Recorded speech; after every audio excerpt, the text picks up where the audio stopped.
બોલો શ્રી રામદેવજી મહારાજની જય।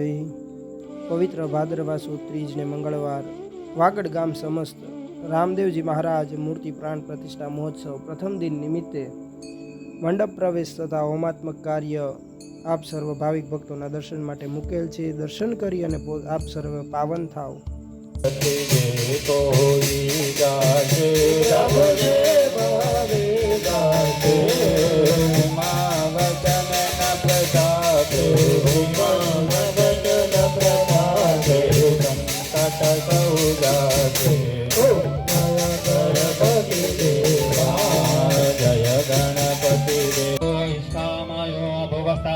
ऊर्जे दादादन महेरण यचक्षसे पूर्वस अदभ्यो नमः आव्यामि स्थापयामि ओम एमं मे वरुण श्रुति आवम दियाज मृणय त्वामवस्युरा मृगाय मृगं ओम यक्षाय यक्षं ओम मेघवाहनाय मेघवाहनं ओम यक्षष्ठाय यक्षष्ठं ओम अनलाय अनलं ओम शुक्रदुण्डाय शुक्रदुण्डं देवाय ओम नेत्रदे रामदेवाय ओम नेत्रदे रामदेवाय ओम नेत्रदे रामदेवाय ओम नेत्रदे रामदेवाय ओम नेत्रदे रामदेवाय ओम नेत्रदे रामदेवाय ओम नेत्रदे रामदेवाय